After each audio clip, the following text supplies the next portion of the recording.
Bagaimana pemerintah menjawab kekhawatiran tadi Pak Febrio? Saya rasa beralasan ya kalau misalnya orang khawatir karena status kita sebagai net importer minyak, kemudian kita lihat Selat Hormuz ditutup Ya, dan lagi yang bukan memperkeruh, kita nggak bisa bilang memperkeruh karena setiap negara punya haknya mhm, masing-masing untuk bersuara meski keinginan kita jangan sampai ada perang karena perang itu ngerepotin untuk iya, semua pihak begitu. mhm, Kalau saya kutip saja pernyataan dari Ali Larizani, Sekretaris Dewan Keamanan Nasional tertinggi Iran, mereka menegaskan bahwa menutup pintu diplomasi.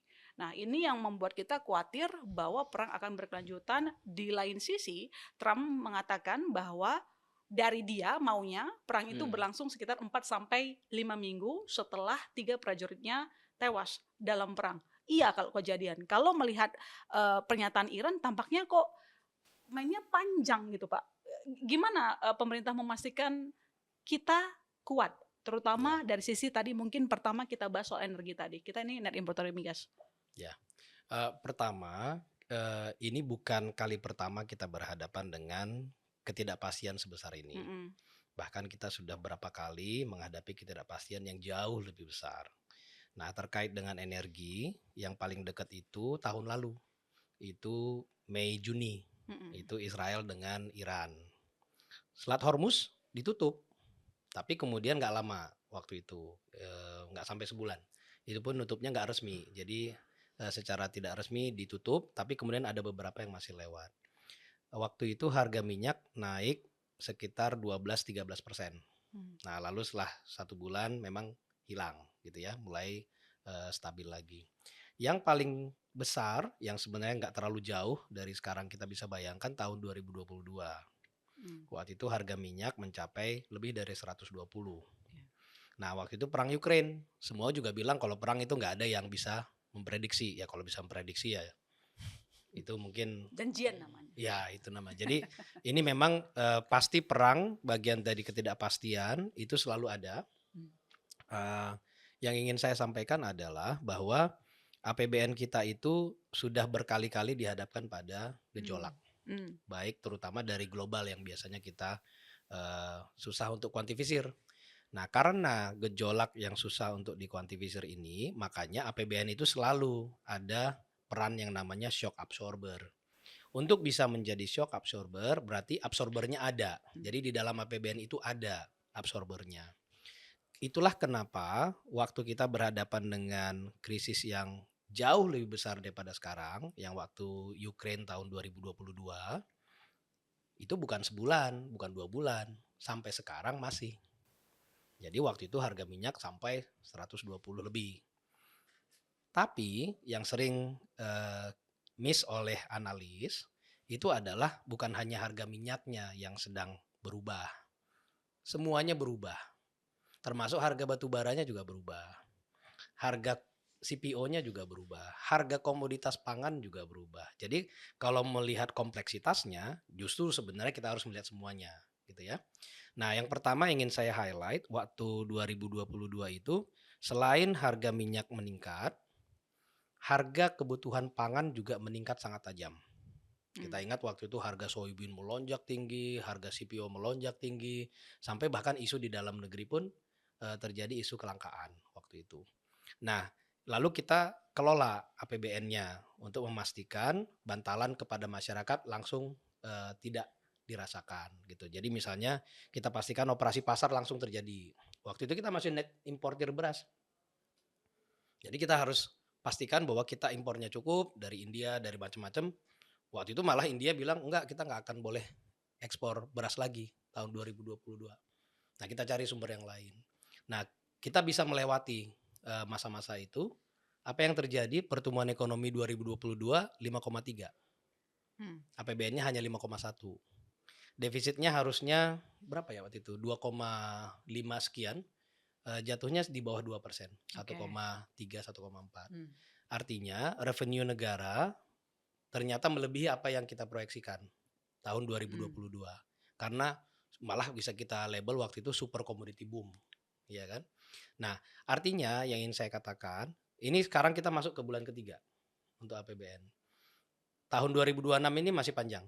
Jadi kita memang harus main panjang dan APBN itu selalu kita desain untuk main panjang. mmm, Kita tahu bahwa sepanjang tahun apa saja bisa terjadi, terutama dari global shock.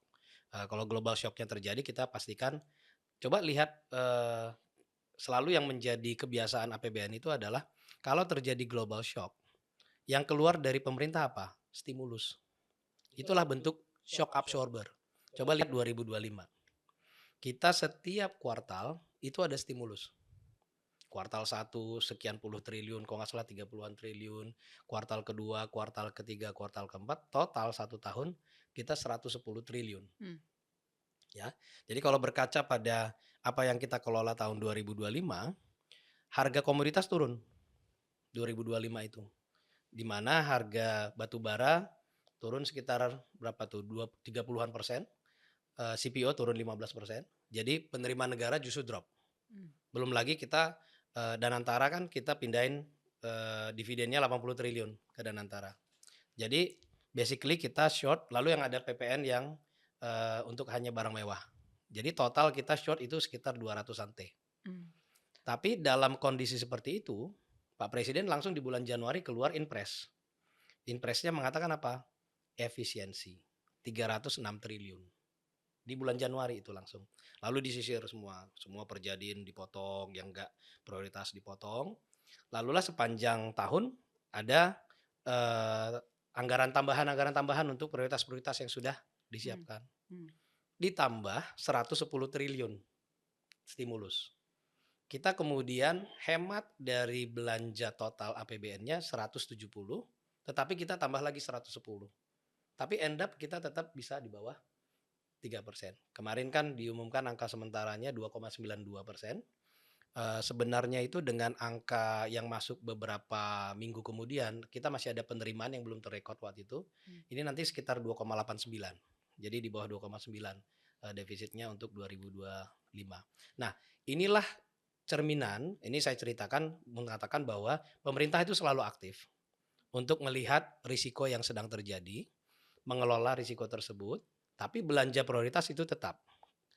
Dan kalau perlu kita lakukan efisiensi, pasti akan terus kita lakukan efisiensi. Bahkan sepanjang tahun, mulai dari Januari kemarin sampai Desember, efisiensinya itu price tag pertamanya adalah 306 triliun. Nah baru kemudian ini silahkan didukung, yang ini ditambah, yang ini tambah. Masih sisa 170 triliun yang kita cut dari APBN 3.600-an 2026 itu. Makanya kita defisitnya bisa kita kelola. Jadi kalau dalam konteks APBN pertama aman. Yang kalau boleh saya mau cerita sedikit adalah fokus pemerintah walaupun dalam kondisi ketidakpastian seperti apapun termasuk yang Iran sekarang, roda perekonomian kita harus berputar. Nah ini yang kita lakukan. Q1 kita sudah siapkan untuk belanja 809 triliun. Ini beda dengan pola APBN tahun-tahun sebelumnya. Biasanya tahun sebelumnya itu Q1 itu nggak nyampe berapa ya? Nggak nyampe 12% itu belanja kita dari total belanja. Nah tahun ini kita akan kejar sekitar 20-an%. Jadi 809 T itu langsung menjadi sumber pertumbuhan karena deltanya gede banget dibanding tahun lalu yang cuma 600-an triliun. Itu tumbuh sekitar 30-an triliun. Ini bukan simply tentang angka yang lebih besar. Ini artinya uang beredar di masyarakat banyak. Program-program pemerintah yang sudah ada anggarannya langsung kita minta untuk segera dieksekusi lebih cepat. Nah, sehingga perbankan juga bisa mutar roda perekonomian dengan kredit, dengan likuiditas semakin banyak. Kita menarget pertumbuhan ekonomi Q1 itu 5,5%. Nah ini adalah penciptaan lapangan kerja. Risiko ketidakpastian tetap pasti ada. Pasti harus kita antisipasi. Tapi jangan lupa kita harus fokus untuk mendorong pertumbuhan ekonomi, aktivitas ekonomi masyarakat tetap terjaga. Menjelang Lebaran, kita siapkan bahan pokok, beras kita sekarang ada 4 juta, 3 juta ton selalu di Bulog, siap untuk operasi pasar kalau dibutuhkan. Kita pastikan harga kebutuhan pokok juga terjaga. Inflasi kemarin untuk kebutuhan pokok itu di bawah 5%, sekitar 4, sekian. Dan THR tadi pagi diumumkan 55 triliun. Jadi ini akan berputar dan masyarakat tetap bisa melakukan aktivitas. Pemerintah pasti akan punya tugas untuk menyiapkan segala antisipasi mitigasi dari risiko yang kita hadapi.